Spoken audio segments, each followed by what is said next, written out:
আসসালামু আলাইকুম রহমতুল্লাহ। 2026 সালে এসে খুব অনুশোচনা বোধ হচ্ছে নিজের মধ্যে। সেই ফেলে রাখা হাই স্কুল, প্রাইমারি, ইন্টারমিডিয়েট, স্যারদের যে অনেক পড়াশোনা, অনেক পরিশ্রম, অনেক শাসন বেড়ি, এত কিছু করে যে বিদ্যা অর্জন করেছিলাম, সেটা দিয়ে জীবনে খুব বেশি কিছু করতে পেরেছি বলে আমার কাছে মনে হয়নি। আমার কাছে মনে হয়েছে শুধু আমার জীবনে না, এরকম হাজারো মাসুদ আছে। আমি মাসুদের মতো বাংলাদেশে হাজারো মাসুদ আছে যারা অ্যাজ ইউজুয়াল পড়াশোনা শেষ করে ডোর টু ডোর ঘুরতেছে, অফিসে অফিসে ঘুরতেছে তারা তাদের সিভিটা নিয়ে।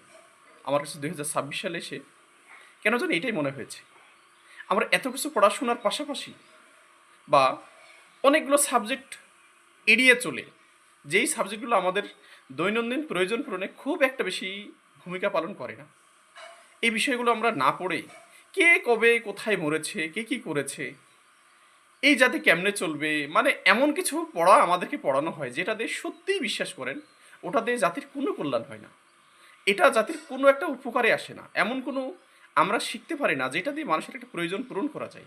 সো এই বিদ্যা দিয়ে আসলে আমাদের জাতির কোনো কল্যাণ হবে না, এটাই চূড়ান্ত সত্য। হয়তো আপনি আমার কথার সাথে একমত নাও হতে পারেন, তবে এটাই সত্য কথা যে এই বিদ্যাতে আমাদের খুব বেশি কিছু কল্যাণ হচ্ছে না। আমি আপনাকে এই বিষয়টা বলবো যে আমরা আমাদের বাচ্চাদেরকে অনেক লেখাপড়া করাই, যদিও আমি চাইলে তো চেঞ্জ করতে পারবো না। আপনি আপনার সিলেবাস মতো পড়ান, তো এর পাশাপাশি আরেকটা কাজ করি বা আপনিও করেন, আপনি আপনার বাচ্চাকে কিন্তু ডিজিটাল মার্কেটিং সেক্টরে অন্তত ফেসবুক মার্কেটিংটা শেখান। আপনি বিশ্বাস করেন আপনার ছেলে ইন্টারমিডিয়েট শেষ করে, এসএসসি শেষ করে এমন একটা পর্যায়ে গিয়ে দাঁড়াবে, অন্তত আপনার কাছ থেকে লেখাপড়া রিলেটেড যে তার কস্টিংটা অন্তত সেখান থেকে আপনার সেভ হবে।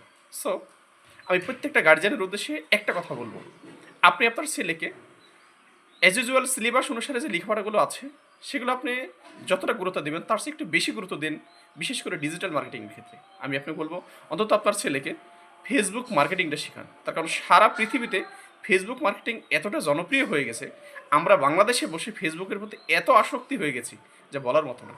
আপনি চাইলে এটা বন্ধ করতে পারবেন না, এবং এই সুযোগটাই কাজে লাগানোর সুযোগ এখনই এসেছে। আসেন আমরা সবাই মিলে একটা শক্ত সিদ্ধান্ত নিই এবং ভবিষ্যৎ বাংলাদেশ গড়ার ক্ষেত্রে ফেসবুককে আমরা পজিটিভ ওয়েতে ব্যবহার করি। সবাই ভালো থাকবেন। সালাম আলাইকুম।